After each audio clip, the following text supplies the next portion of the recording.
ocupa subir más o así?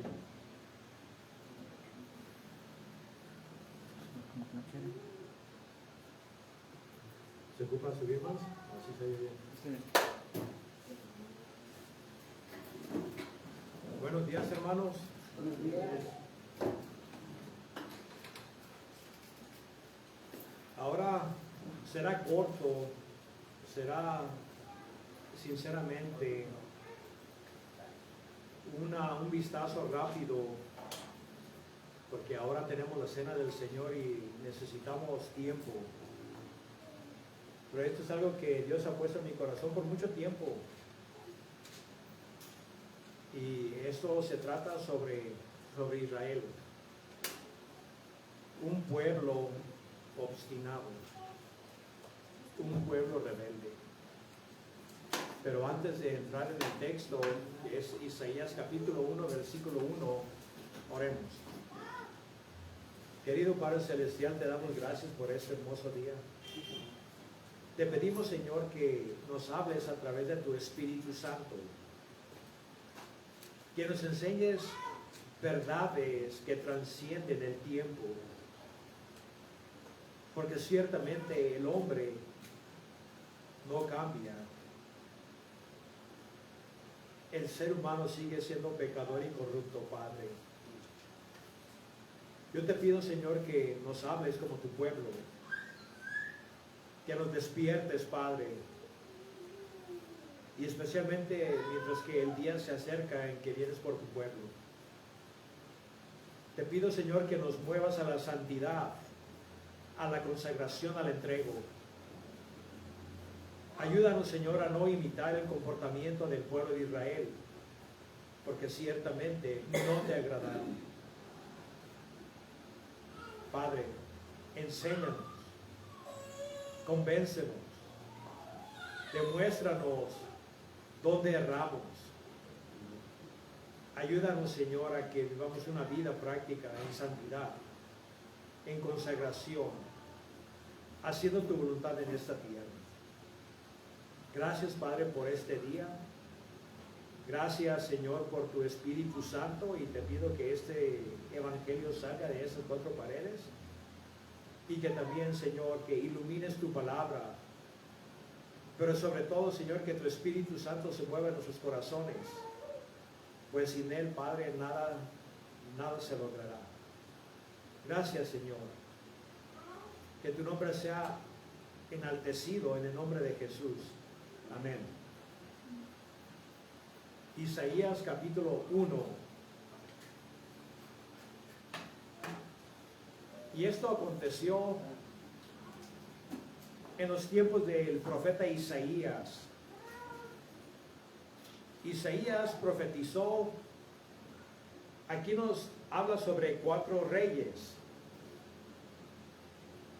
Uno de ellos era Usías, Jotam, Ahaz y Ezequías. Así es de que el ministerio profético de Isaías recorrió 4 reyes. 4 reyes. Que Jotam comienza en el año 752 y con Ezequías termina en el año 699. Así es de que son como 60 años donde recorre este tiempo 4 reyes. Y Dios le comunicó su palabra al profeta Isaías para que él fuera el canal, el que transmitiera este mensaje que era primordialmente al reino del sur. Cuando se inicia el reinado de Usías, todavía el norte estaba en su tierra, lo que era el reino de Israel. Pero ya para Ezequías, en el año 699 ya había desaparecido. El reino de Israel, de Judá, permaneció hasta el año 605. Hubo 3 invasiones, 605, 597 y 586. Así es que más o menos un ministerio de 50 años, donde Dios se vio obligado a confrontar a su pueblo. Porque cuando lo sacó de la tierra de Egipto, de la tierra de esclavitud, al estar al pie del monte Sinaí, Dios pactó y ellos pactaron con Dios, de que Él iba a ser su Dios y ellos iban a ser su pueblo. Y le dijeron a Moisés que todo lo que Dios le dijera a ellos iban a obedecer. Entonces el libro de la ley fue rociado y al igual que el pueblo fue rociado, porque iban a entrar en un pacto de obediencia a Dios. Pero el pueblo se había apartado de Dios. Desde que entraron a la tierra de Canaán, nunca le fueron totalmente fiel a Dios. Dios había decretado que los cananeos, el amorreo, tiene que haber sido destruido. Desde los tiempos de Abraham hasta la invasión de la tierra de Canaán. 430 años de paciencia. Había llegado el tiempo donde Dios iba a usar a su pueblo como el látigo, como el ejecutor de la ira santa de Dios contra los cananeos. Pero Dios había dicho, cuidado que cuando entren a esta tierra que fluye con leche y miel, no sea que copies las prácticas de los pueblos alrededor de ti. Por lo tanto, yo quiero que destruyan desde el anciano hasta el bebé. Todo debe de ser aniquilado. Tienen que destruir sus templos, destruir sus altares, sus lugares santos, los pilares santos, las aceras de la diosa de la fertilidad. Todo tenía que ser erradicado y quemado. Porque Dios quería un pueblo santo, un pueblo obediente, aquel pueblo que había pactado con Él. Él no quería que se contaminaran con las prácticas idólatras de los cananeos. Pero desde que Josué metió al pueblo de Israel hacia la tierra prometida, no conquistaron totalmente, pues les faltó fe. No hicieron lo que Dios les dijo. De hecho, no destruyeron todos los lugares de culto. Y otra de las cosas que Dios les había prohibido era no mezclarse. No mezclarse con los cananeos. Porque Él decía que si ustedes le dan sus hijas a sus hijos y sus hijos a sus hijas, los voltearán de seguirme a mí. Por lo tanto, se prohibía de que se mezclaran. No porque Dios odia al gentil, sino porque los gentiles eran idólatras.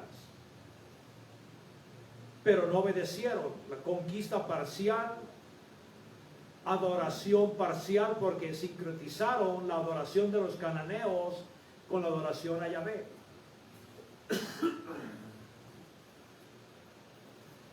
La ruina de Israel fue no obedecer a Dios. Ya miramos en los tiempos de Gideón, en los tiempos de los jueces, porque después de Josué comienzan los jueces. En los jueces es un tiempo, es un ciclo vicioso de rebelión, pecado, juicio, esclavitud, opresión, arrepentimiento, liberación, y otra vez el ciclo se repetía. Nunca le fueron totalmente fiel a Dios.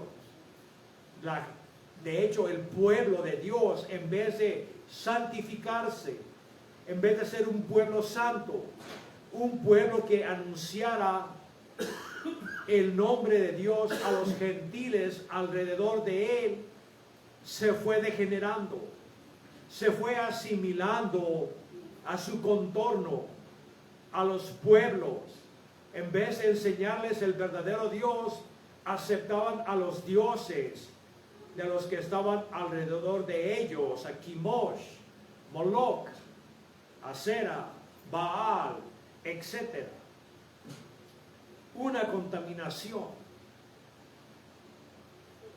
donde Dios en su paciencia los rescataba en el tiempo de los jueces.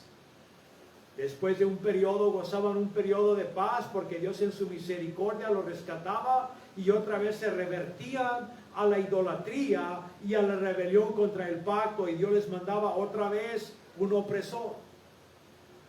Así es de que este ciclo llegó hasta los tiempos de Samuel, donde Samuel es el último juez, donde la gente totalmente se rebeló contra Dios y ya no querían que Dios fuera el que rigiera la nación a través de los sacerdotes o una teocracia. Ellos querían un rey igual que las otras naciones. Dios le dijo a Samuel: no estés triste por ellos, porque a ti no te han rechazado, me han rechazado a mí de ser Dios o rey ante ellos. Y comienza el reinado. Pero también comienza la opresión. David, siendo un rey bueno, cometió muchos errores, que este libro no es exhaustivo, no es una crónica de su vida. No se diga Salomón, el más sabio, fue uno de los más abominables de la nación de Judá, siendo desobediente a la ley. La ley estipulaba que un rey no podía multiplicarse para sí mismo muchas esposas, tenía que ser solamente esposo de una, y violó el pacto. Pero no nomás eso, era el hombre más rico porque oprimía al pueblo. Se llevaba a los jóvenes, se llevaba a las doncellas y las sometía a la esclavitud. Sí, reinó, pero se apartó de los caminos de Dios después de su juventud y fue un gran opresor de la nación de Israel. Y ya sabemos que después su hijo Rehoboam también rechazó a Dios, y es cuando se divide el reinado en el año 930. Y totalmente Jeroboam, después de la división del reino, hizo un toro en la frontera sur colindando con Judá, y un toro al norte hacia Galilea, en la frontera donde Dan, porque no pudo conquistar, se asentó. Porque él no quería que los israelitas, este nuevo reino llamado Israel, fueran o bajaran a adorar a Jerusalén, sino que les hizo centros de culto.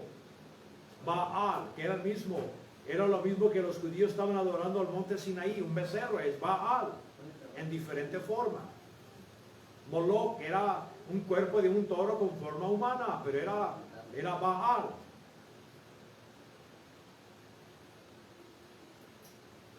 Así es de que el sur comienza un poco bien, pero Jeroboam también oprimió mucho al pueblo, donde comienza la rebelión y la idolatría.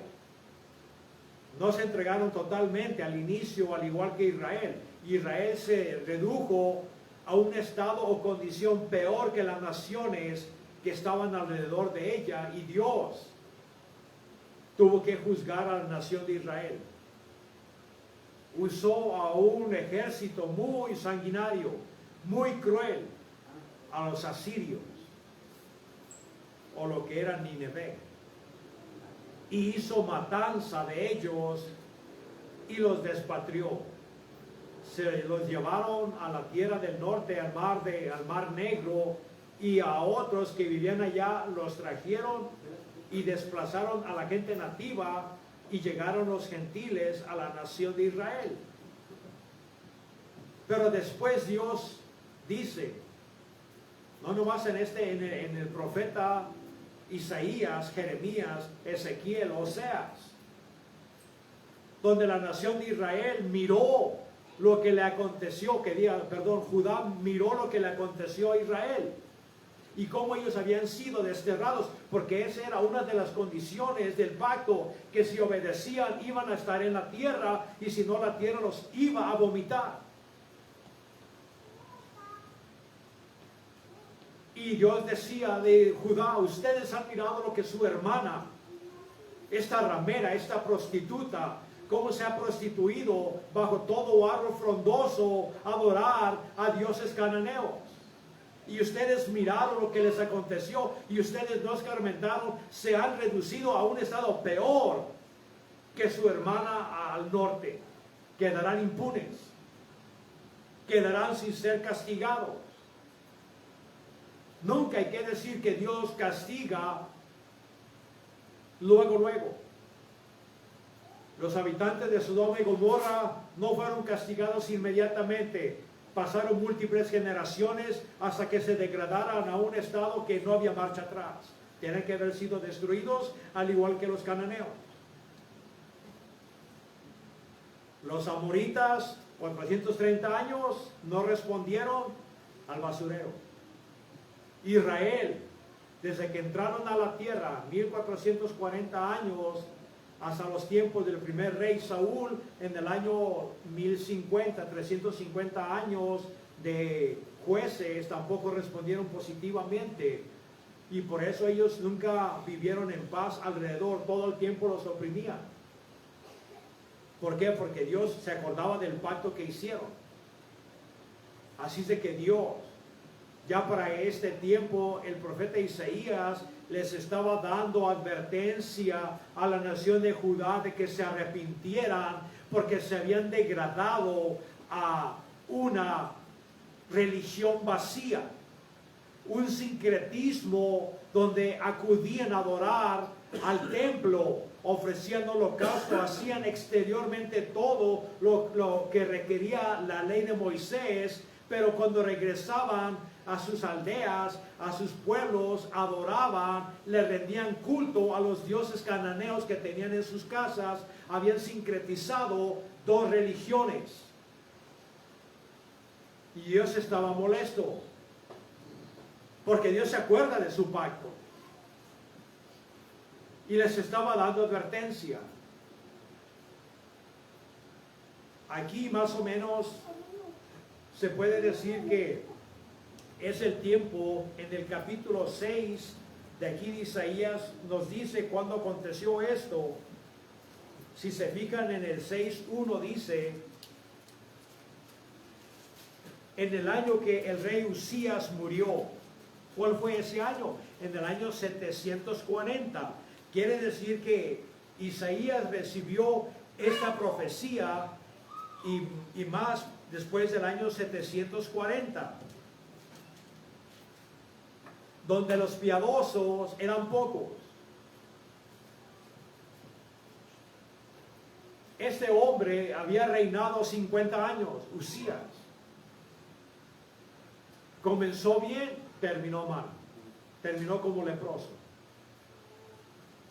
Y así es de que la gente que nacía, se casaba, tenía hijos y se volvía abuelo, lo único que recordaban era que el rey Usías era rey.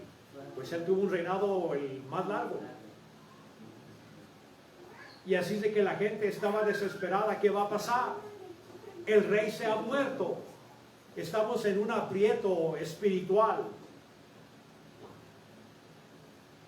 Pero es cuando Isaías mira la visión y dice: no se equivoquen.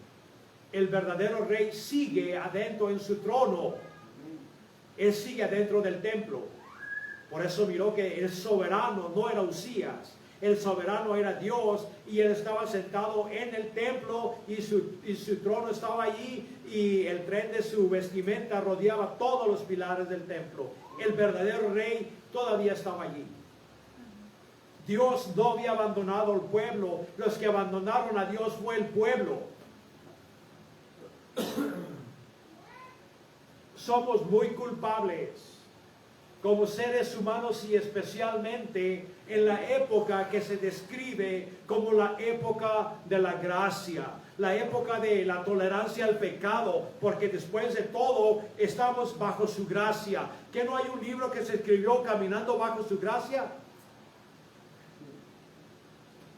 Donde ahora parece que en la cruz la santidad de Dios se ha hecho a un lado y ahora en la época de la gracia podemos hacer lo que nosotros queramos porque no estamos bajo la ley.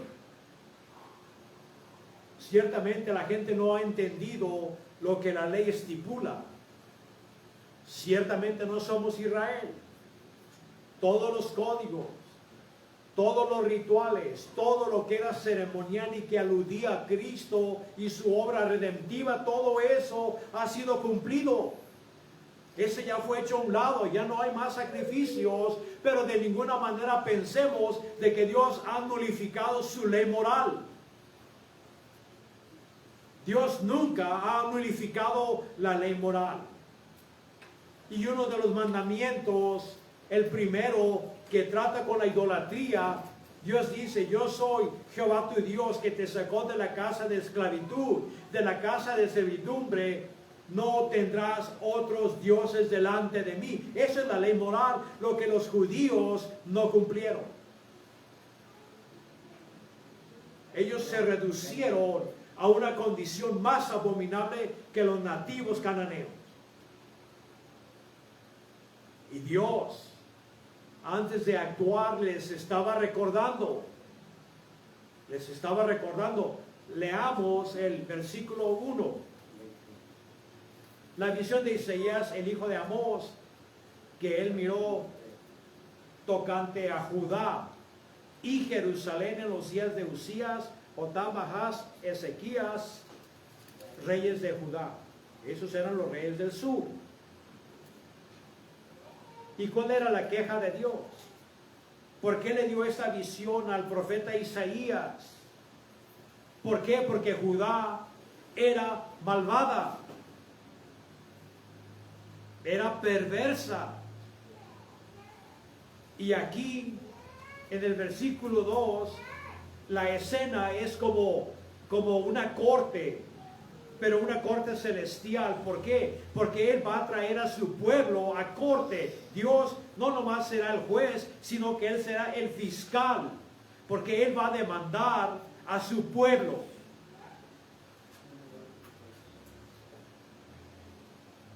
¿Y cuál era la queja?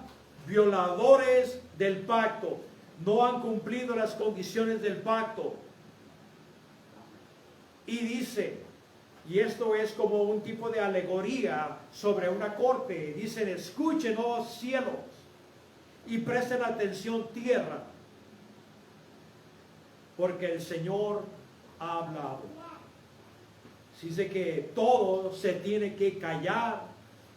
Todos deben de escuchar lo que el soberano, lo que el Señor Dios de los ejércitos, que es uno de los títulos favoritos de Isaías, lo llama el Santo de Israel. La gente, debe de escuchar. Escuchen cielos, escuchen tierra, ustedes son mis testigos, porque yo traigo una acusación. Y la acusación era esta: yo he nutrido, yo he levantado hijos. Así es que el pacto era de que Dios iba a ser su pueblo, Él iba a ser su Dios y ellos iban a ser su pueblo. Y aquí se puede decir que es como un padre desilusionado que le ha dado todo a su hijo. Le ha dado todo lo que necesita. Dios no ha sido descuidado, les daba las primeras lluvias, postreras lluvias. Dios hacía que la tierra brotara con leche y miel. Desde su infancia Dios los cuidó, Dios los protegió. ¿Y qué era lo que esperaba, como un padre espera de su hijo? Obediencia, sumisión, adoración, lealtad.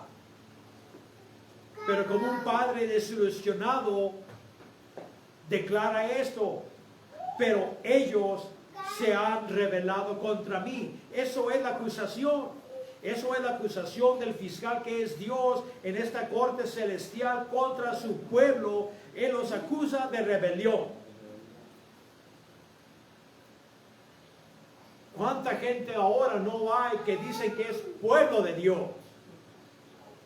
No estamos hablando de ninguna religión, no estamos hablando de los cananeos, que ahora son todo tipo de religión en este mundo. Estamos hablando del pueblo de Dios que le rinde culto los domingos, pero que vive en una condición de rebelión contra Dios.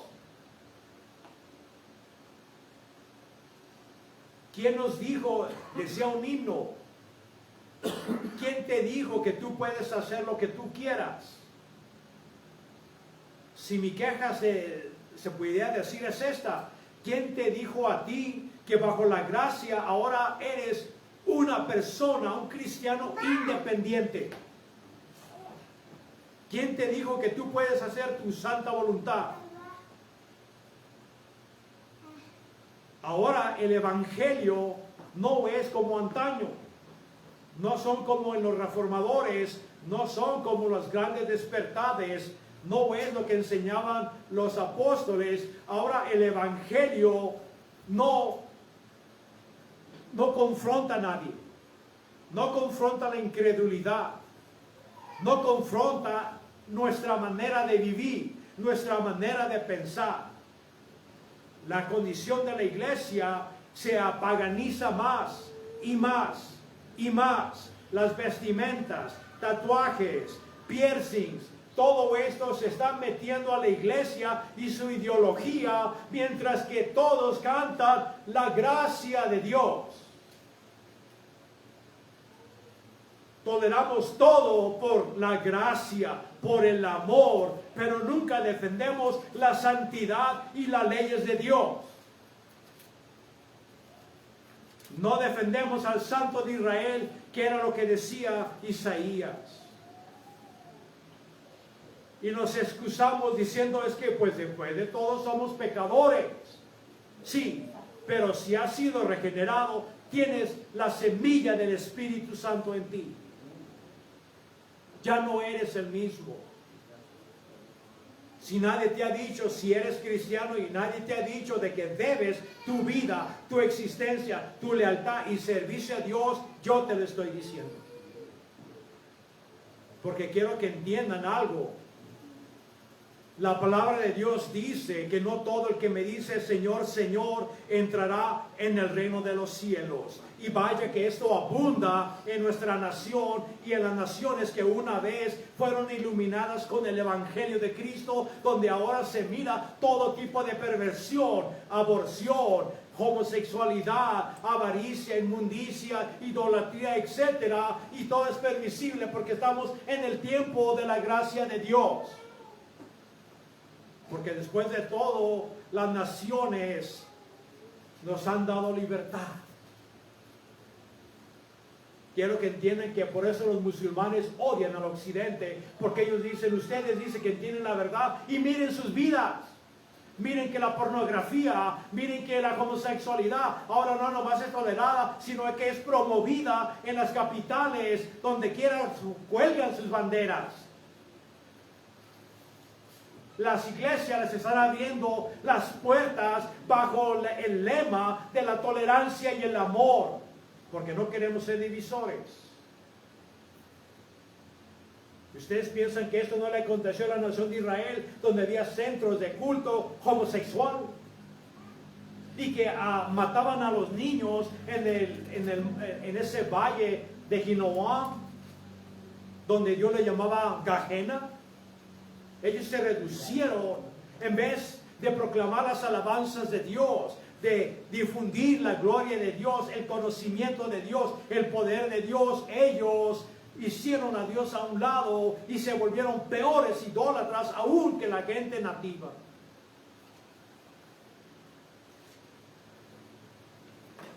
Dios dice, he levantado hijos ingratos, malagradecidos.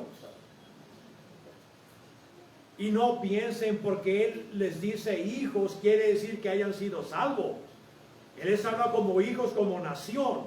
Ellos fueron la nación escogida por Dios, pero no todo Israel es Israel. Pablo te lo dice claramente, no todo lo que es descendiente de Israel es Israel, sino en Isaac la semilla será llamada. Así de que Dios tenía un pueblo elegido adentro de la nación de Israel, pero todos los demás eran idólatras, estaban perdidos.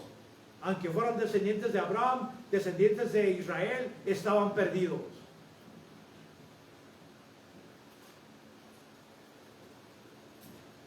Esto debe de ser una demostración de advertencia aún a la iglesia, porque quiero que entiendan que no todos los que están en la iglesia sentados en una silla son de Dios. De hecho, la mayoría no son de Dios. Porque la palabra es clara, que el camino que lleva la vida es muy angosto y pocos, no todos, pocos van por él. Dios no admite soberanía. Dios no admite autonomía. Yo soy cristiano, pero yo hago mi voluntad. Si Dios me dice que no haga eso, lo hago. Y si me dice que haga eso, no lo hago. Por eso la palabra dice, y como decía John MacArthur, está bien.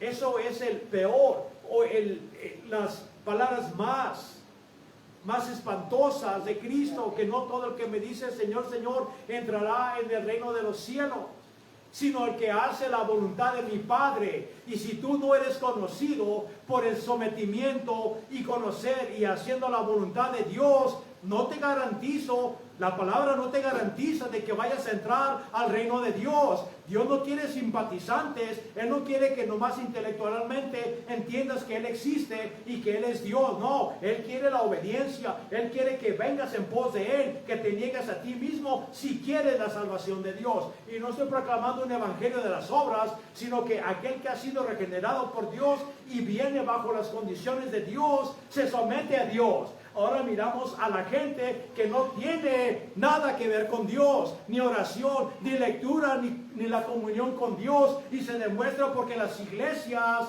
están muertas. No hay poder en las iglesias. No hay transformación. Ustedes piensan, hermanos, que vamos a transformar este mundo cuando el evangelio ni siquiera nos ha impactado a nosotros. ¿En qué mundo vives? ¿En qué mundo vive la iglesia? La iglesia se ha contaminado con el mundo, se ha paganizado. Adora lo mismo que los mundanos. Hacen lo mismo. No toman a Dios en cuenta. El evangelio sigue desapareciendo. El evangelio sigue siendo reducido. Por eso muchas iglesias están llenas, porque solamente les predican las bendiciones, la tolerancia de Dios. No incomoda, no te confronta tu pecado, tu incredulidad y tu se puede decir pues no, que no se someten a Dios. Autonomía.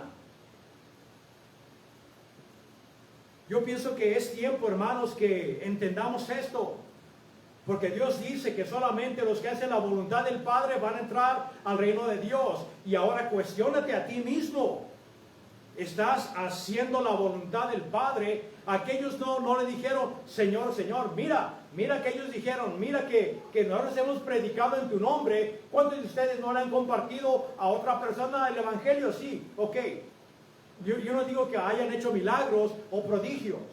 Hay ciertos grupos que se jactan de hacer eso, pero aún eso no era suficiente, no era la evidencia de que tienen una fe legítima, sino el que hace la voluntad de mi Padre.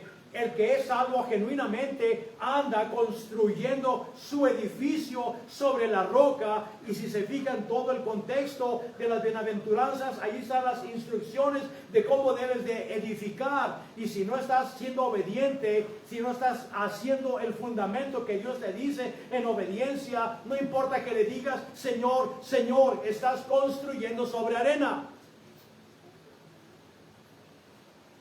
Yo pienso que es tiempo de que la iglesia se levante, que no sea tibia. Una iglesia donde se le predica solamente el amor de Dios. No será una iglesia que va a impactar al mundo. Porque mira la iglesia, mira la condición, la herejía de día a día se mete a la iglesia. El evangelio es confrontativo, hermano. Dios quiere saber, conmigo o contra mí. O vienes o te vas, o amarras o desparramas.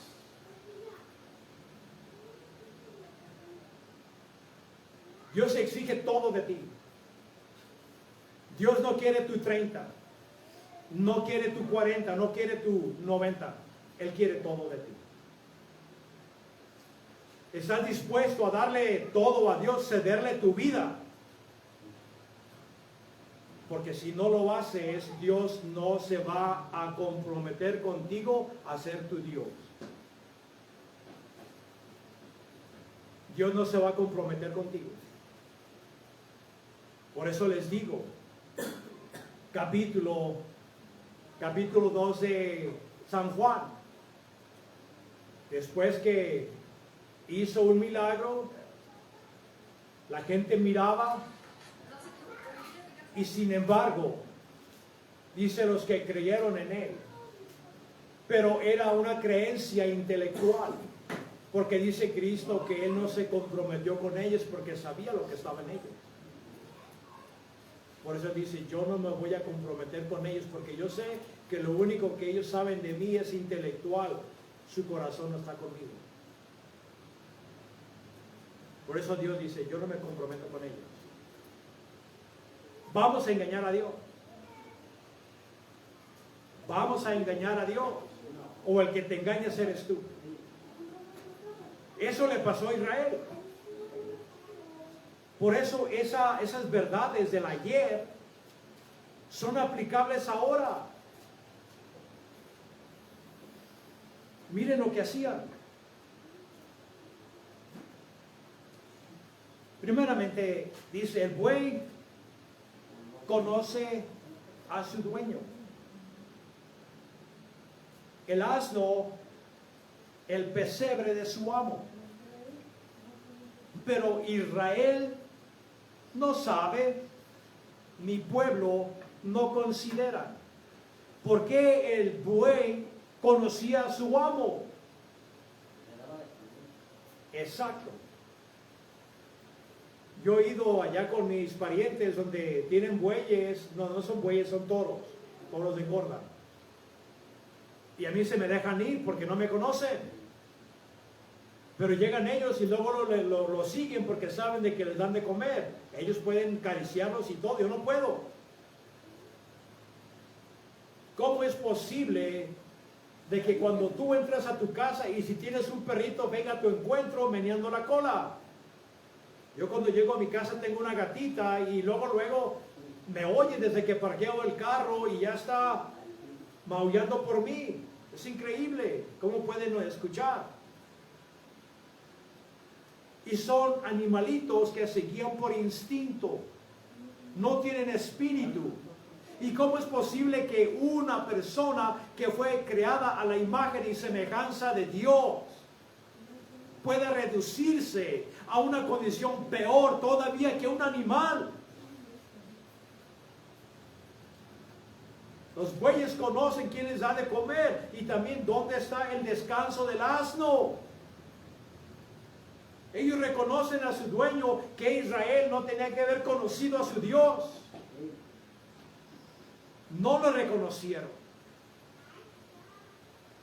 Y eso era la queja de Dios. Yo he nutrido. Yo les he dado de comer. Yo he sido su protector por frente y por atrás. Yo les he dado todo y aún así no me reconocen. No saben quién es su benefactor.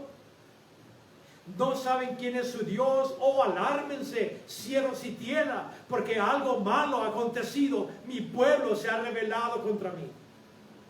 Ni siquiera el asno, ni siquiera el buey se rebelan contra su amo porque saben de dónde viene su sustento.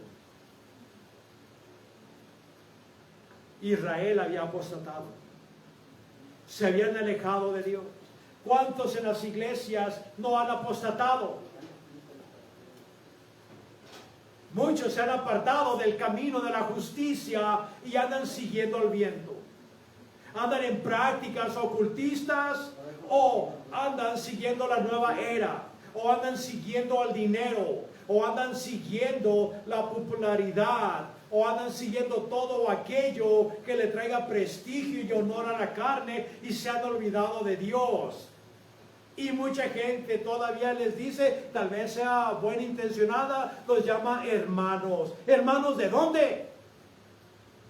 Por eso les digo, ahora le llamamos a cualquier apóstata hermano, y ellos se consideran de que ahora son cristianos en la carne, y está bien quedarse donde están porque son cristianos en la carne. Después de todo, soy cristiano.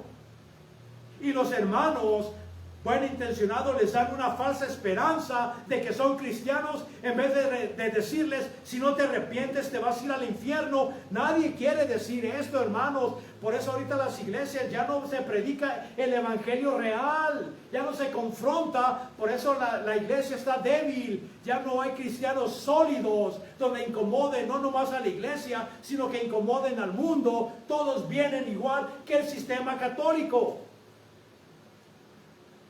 Miramos que el sistema católico ha impactado a México. Claro que no, van de mal en peor. Y así también la iglesia ha impactado nuestra generación. Claro que no, ha impactado a la iglesia. Claro que no, va de mal en peor. Porque la apostasía no piense que es retirarse meramente del templo o del lugar de asamblea. Tú puedes apostatar de Dios en tu corazón, donde ya le das segundo, tercero, cuarto lugar en tu corazón, pero el que tiene el volante en tu vida eres tú. Y Dios dice, si tú tienes el control de tu vida, quiero que sepas que tu Dios eres tú. Has violado el primer mandamiento, no tendrás otros dioses delante de mí. Y si tú eres el dueño de tu vida, tú eres el Señor de tu vida, entonces yo no soy el dueño, yo no soy el Señor de tu vida. Y no puedes llamarme Señor, Señor.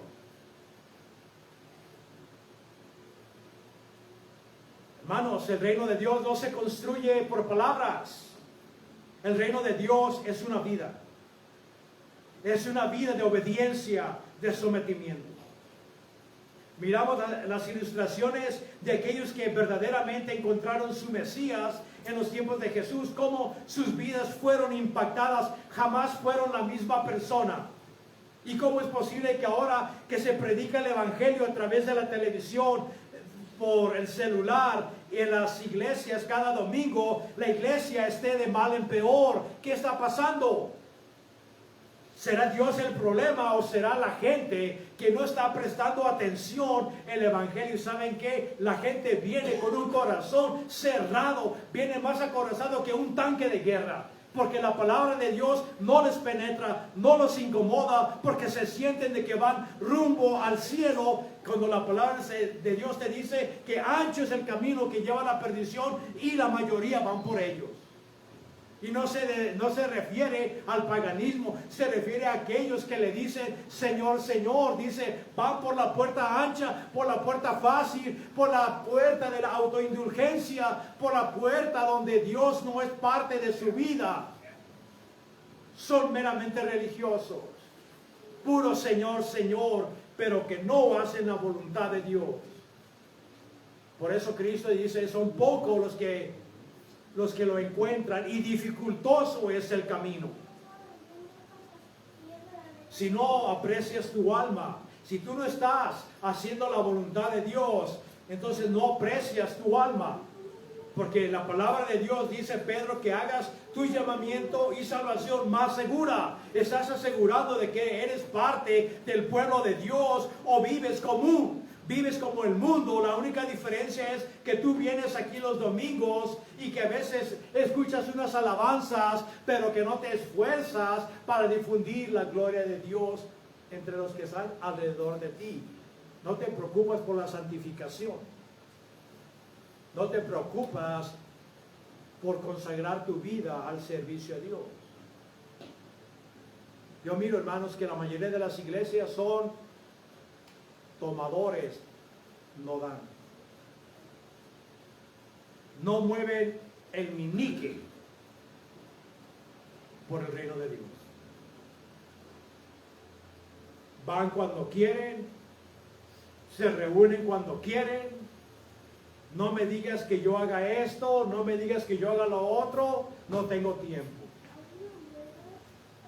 Quiero que entiendas que Dios te escucha, Dios te observa, Él te analiza, pues los ojos de Jehová escanean la tierra y Él busca un hombre, una mujer fiel. Él no se compromete con aquellos que son tibios o que son definitivamente fríos. Dios no va a hacer compromiso contigo. Por eso la mayoría no va a hacer nada y tal vez ni siquiera sean salvos. Y si entran es por, meramente como se decía en la escuela, por panzazo. Por la gracia, pero no hace nada, no hace nada para servirle al maestro. Y quiero que entiendas de que nada es neutral. O avanzas por la causa de Dios o te caes por el sistema. Te caes. Conoces quién es tu benefactor. Conoces quién es el que mantiene tu corazón latiendo. Conoces quién es el que en él te mueves y vives y tienes tu ser. Le conoces. El que se jacte, dice Dios, en que me conoce.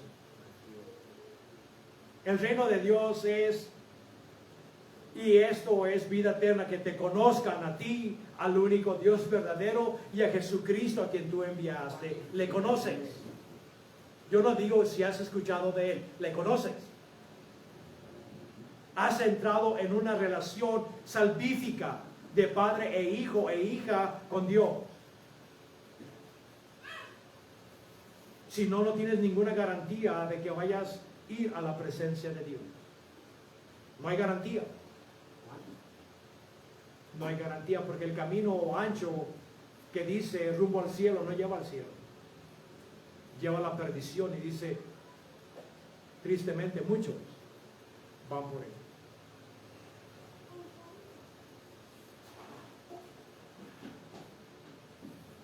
¿Cuál era el problema? Versículo 3. Bueno, 3 era el no conocer a Dios. Primeramente, la escena es una corte. Primera acusación, no conocían a Dios. Ahora, el 4 es la práctica. Aquí mi traducción dice alas, o es decir, ay de ustedes, nación pecadora.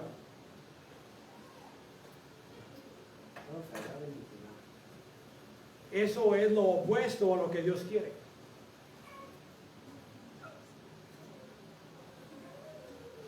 ¿Qué acaso Dios no comprendía? Pues después de todo somos pecadores, Señor. Sí, todos somos pecadores.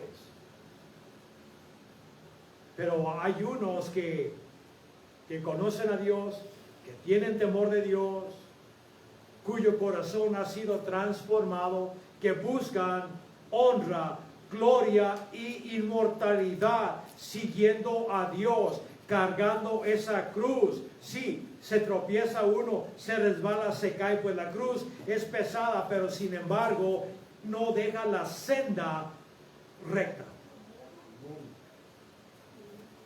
No abandona la rectitud.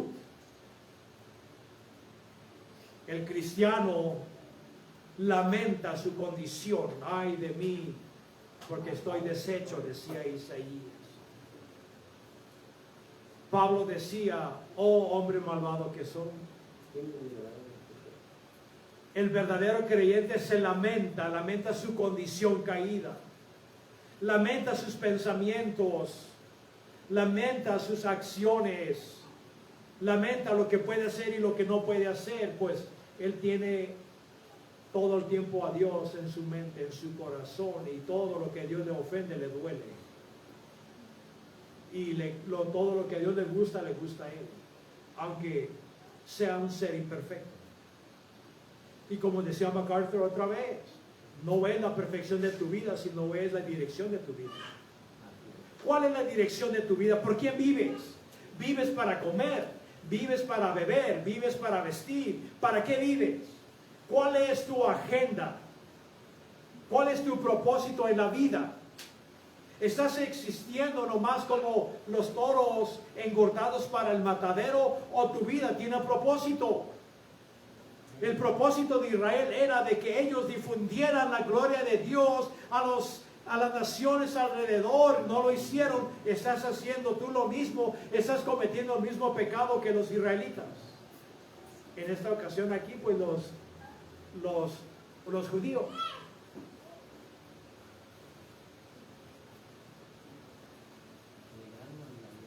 La palabra dice que el pueblo de Israel era una nación pecadora. Malvada. Y no nomás era pecadora. Fíjate lo que te dice. Aquí también la ilustración es como una bestia de carga. Mira. Un pueblo cargado de iniquidad. Ahora no se puede decir, pues ahora ya no hay asnos. Y el que los tiene, pues los tiene en su rancho nomás por tenerlos. O las mulas, ahora ya se usan puras trocas. Yo miro que unas trocas pasan por la carretera, apenas la pueden, llevan mucha tierra, es muy pesada. Trocas de volteo, llenas, más allá de su capacidad.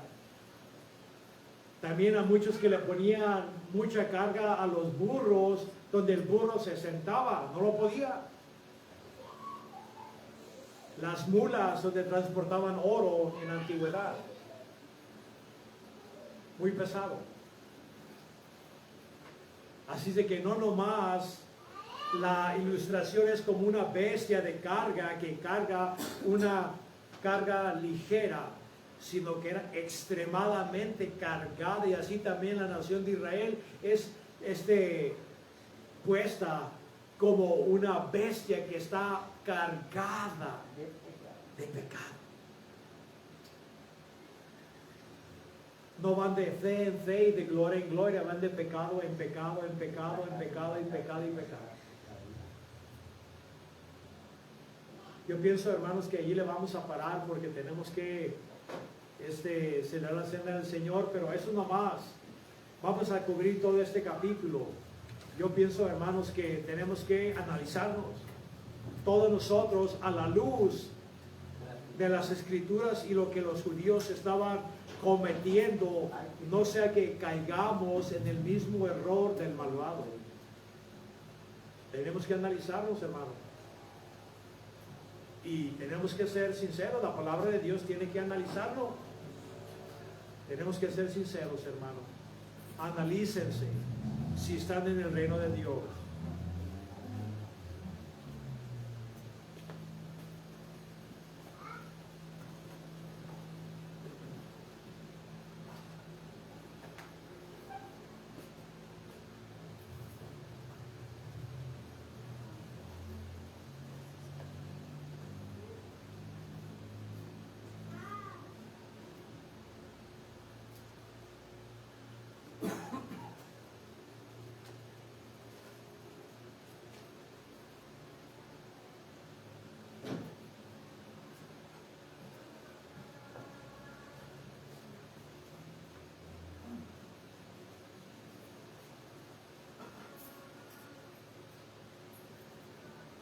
En Juan 6,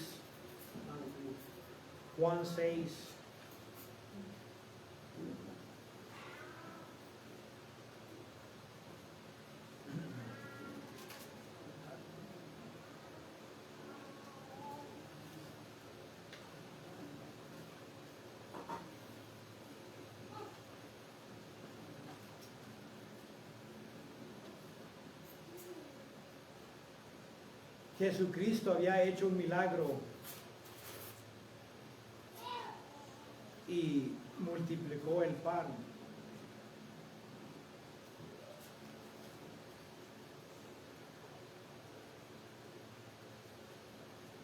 Multiplicó el pan a 5,000 personas y En Marcos nos dice que también lo hizo otra vez, eran 4,000, una para los gentiles, otra para los judíos.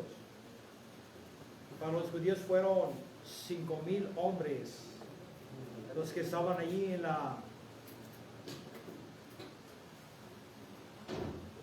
donde multiplicó los panes. En el desierto, desde que salieron de Egipto, Dios comenzó a llover maná. ¿Qué significa que es? Porque no sabían lo que era. Por 40 años nunca dejó de llover el maná, excepto el Shabbat, el sábado. El viernes tenían que recoger una doble porción para que no trabajaran el sábado. Pero la gente no entendió el milagro. Ellos pensaban que era solamente el sustento físico del ser humano. Claro, lo sostuvo. Pero la ilustración, la enseñanza iba más allá de lo físico, tenía una enseñanza espiritual. Y Jesucristo les está recordando a los judíos que el verdadero maná no era ese pan.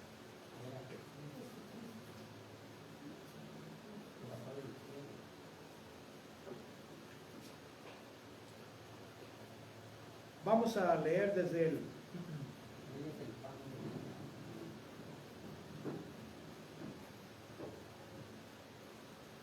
vamos a comenzar desde el vamos al 35, 6:35.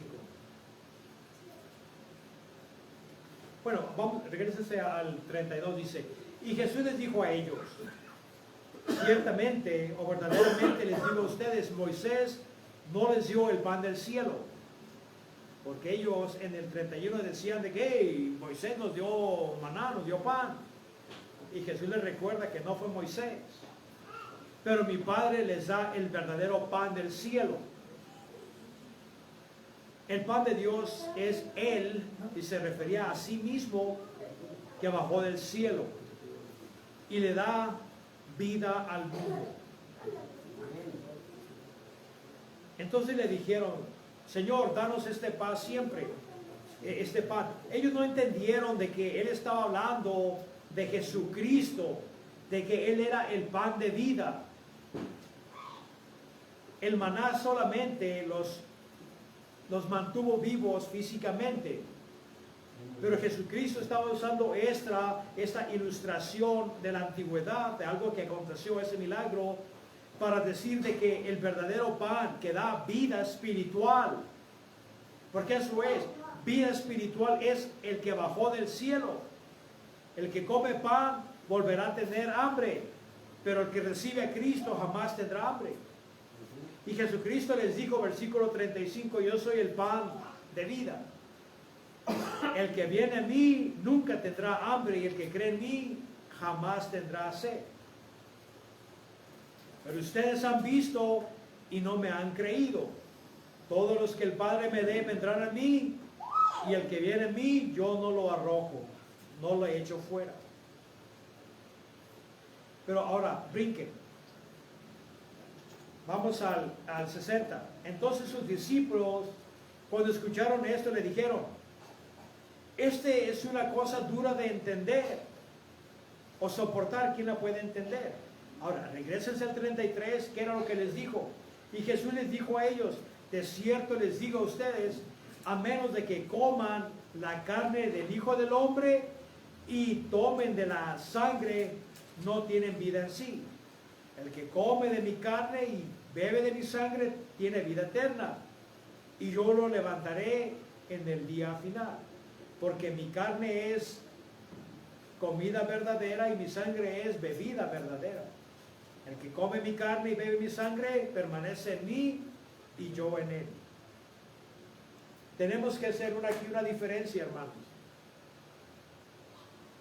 Porque aquí esto es the coup de grace, como le llaman, o básicamente la enseñanza central del catolicismo. La misa para ellos nada importa, lo que importa es que vas a comer a Cristo. ¿Qué es la comunión? La misa. Pero sin darse cuenta, no se dan cuenta de que Jesucristo hablaba en metáfora. Es increíble que haya tantos sacerdotes, y especialmente los jesuitas bien educados, todavía mantienen a la gente en ignorancia. ¿Y saben por qué? Porque no necesariamente tienes que ser intelectual para entender esto. El problema de los que no entienden de que esa es una metáfora es aquellos que tienen un problema del corazón, es algo espiritual, que te quieren dar gato por liebre. Jesucristo usa 7 yo soy en este libro. Yo soy la luz del mundo. Está hablando en sentido figurativo, una metáfora. Cuando Él dice que Él es el pan de vida, está hablando en sentido metafórico. Cuando Él dice sobre su cuerpo y su sangre, está hablando en sentido figurativo. Porque la misa no llega a existir hasta los tiempos de Agustín de Hipona. No van a encontrar ilustraciones de misa, ni en el Nuevo Testamento, ni en los primeros 300 años de historia eclesiástica. De hecho, y si ellos quieren ser sinceros, ni siquiera se redefinió su enseñanza hasta el Concilio de Trento, 1545 al 63. Allí se definió lo que era el misterio de la misa y lo llamaron la transubstanciación.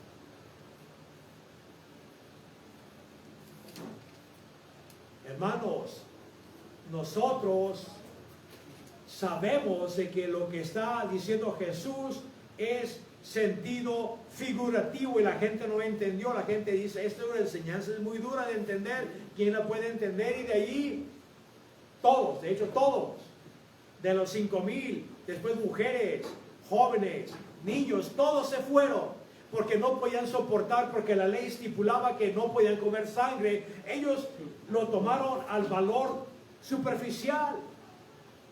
Jesucristo no estaba hablando literalmente de que tenían que ser caníbales. La antropofagia, Él no estaba promoviendo eso. Él estaba hablando en sentido figurativo, porque Él es el pan que bajó del cielo. Y los católicos lo toman ahora como si en verdad ese elemento, esa hostia, se transforma en el cuerpo de Cristo. Se ocupa mucha fe para creer eso. Antes de la consagración es un pan sin levadura y después de la consagración sigue siendo un pan sin levadura. ¿A quién van a engañar haciéndole creer que se vuelve en el cuerpo de Cristo? De hecho, ni siquiera la copa, no toma ni siquiera la sangre porque se les prohibió. Ahora, por de facto, ahora el sacerdote es el que a favor de la congregación toma de la copa para que no la vayan a derramar y vayan a profanar la sangre de Cristo. Así de que lo hace a favor de todos. Ni siquiera toma la sangre de Cristo. Eso es increíble, hermano, lo que acontece cada domingo en los templos y en cada misa. Han engañado a la gente. Cuando la palabra de Dios dice que el creyente es el templo del Espíritu de Dios. Dios mora en nosotros, y si mora en nosotros, ¿para qué necesito comerlo externamente? Pero hermanos, esto es una falsedad que se sigue promoviendo. Y las van guiando rumbo al infierno, haciéndoles creer que esto es un requerimiento del Dios Todopoderoso. Y no lo es. Es meramente figurativo. Porque la palabra de Dios dice, si quieres entrar al cielo, necesitas nacer de nuevo. No ingerir o comer una hostia. Y quiero que entiendan, si los católicos me están escuchando, que escuchen que antes que llegara el cristianismo a Roma, por el año 33, cuando se estableció la iglesia en Roma, en Roma, 100 años antes de Cristo, ya se adoraba a la hostia en el templo de Isis. Y quiero que sepas dónde está. Está donde está ahora la Basílica de San Pedro. Era un templo a Isis, la diosa de los egipcios, donde en Egipto se adoraba a la diosa Isis, y era Ra también, que era el dios Sol, tenía una hostia arriba, y los que adoraban a Ra iban y comían al dios Sol en forma de hostia. Esto viene de la Torre de Babel, se introdujo a Roma, y de Roma a la cristianidad, que se corrompió en los tiempos de Agustín de Hipona, y te está dando gato por liebre y te van a llevar al infierno. Eso que se hace es una continuación de la Pascua del Viejo Testamento. Están leyendo un escrito judío, no es gentil. Necesitamos saber que lo que estamos haciendo es meramente simbólico. No te puede causar vida. No vas a comer a Cristo cada domingo. Esto es una falacia. Cristo, la palabra de Dios dice claramente, Cristo fue sacrificado una sola vez y se sentó a la diestra de la majestad. Pero dice, no. El sacerdote se vuelve el que vuelve a sacrificar a Cristo en ese altar sin sangre. Y necesitas ahora ese sacrificio donde ya en la consagración el sacerdote bajó a Cristo del cielo, se metió el pan y ahora tú tienes que comerlo. Esto es un cuento de hadas. Satanás nos ha llevado captivos. La salvación no es a través de mérito, es a través del nuevo nacimiento. Esto que se hace es una promesa que Cristo instituyó en el aposento, que en la cena del Señor. Cristo no andaba haciendo una galletita, ellos comían un pan, lo que se les prescribía bajo la ley. Comían un cordero, hierbas amargas. Y Él dice, no voy a tomar del fruto de la vid hasta que no lo haga de nuevo con vosotros en el reino de Dios. Por eso Pablo en Corintios dice que es un recordatorio. ¿Que los católicos no leen la Biblia? ¿No leen la Biblia? Capítulo 11 de Primera de Corintios.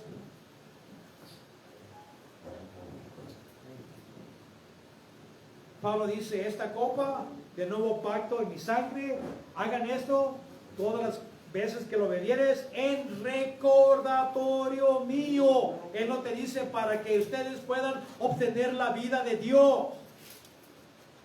Un memorial, un recordatorio es eso.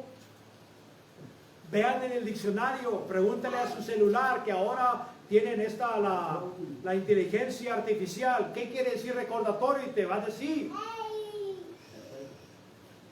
Pero inafortunadamente la religión ciega a la gente. ¿Y saben cuál es la obra favorita de Satanás? No es el satanismo, no es la santería, no es la nueva era, no son los borrachos, drogadictos. La arma preferida de Satanás que llevará a la mayoría al infierno es la religión. Es su obra maestra. Él es el maestro de la confusión. Él es el maestro de la perversión. Así como Satanás pervirtió las palabras de Dios y le dijo a Eva, no comeréis de todos los árboles. Y así también ahora la palabra de Dios ha sido manipulada por esos que se dicen ser sacerdotes, que son sacerdotes de Baal. Han trastornado, han pervertido el evangelio y les están dando otro evangelio que no puede salvarte. Escucha si aprecias tu alma, porque si no escuchas y pones tu fe en tu sacerdote, en tu religión, en los elementos y no meramente y exclusivamente por fe en la sangre de Cristo, te perderás. Eso es el evangelio. Es el evangelio. Nosotros lo hacemos en recordatorio y a una vista de que se cumplirá en el reino de Dios. Así como los judíos esperaban el cumplimiento de la Pascua, que es Cristo, así nosotros lo hacemos y esperamos el cumplimiento de lo que ahora se hace, el simbolismo que es la venida de Jesucristo y su establecimiento del reino para comer y beber en ese banquete que nos espera, hermanos. Así de que sabiendo esto, hermanos, eso no te da vida, no te santifica, no hace nada por ti, solamente te recuerda que eres peregrino y que vas hacia un nuevo reino, con el Rey, el verdadero Rey reinando en la tierra. Comamos y bebamos, hermano.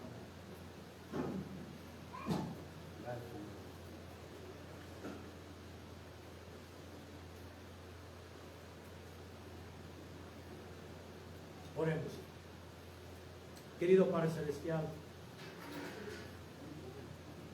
te damos gracias por tu palabra y por el Maestro a quien tú enviaste.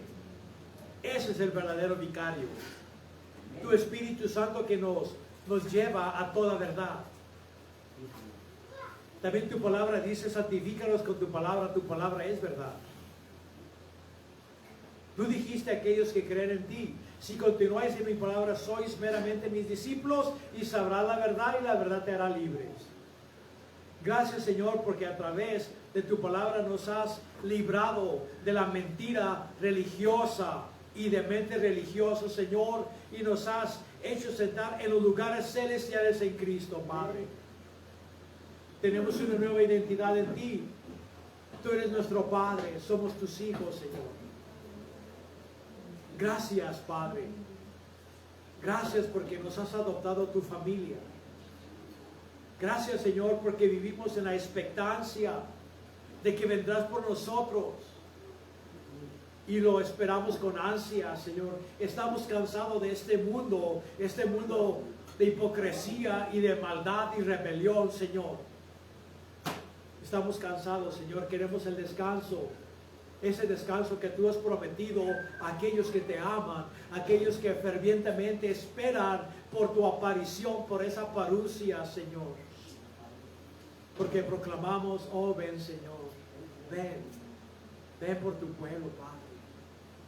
Te necesitamos, pero mientras, Señor, ayúdanos a que seamos fieles siervos tuyos, Padre. Ayúdanos a renunciar a toda autonomía, Padre. Todo aquello, Señor, que nos dé la autoridad de ser Señor de nuestra vida, la rechazamos, Señor. Tú eres Señor, tú eres Dios, tú eres Rey, Señor. Gobierna sobre nuestras vidas, Padre. Te lo pedimos, Señor, en el nombre de Jesús, nuestro Señor y Salvador. Amén.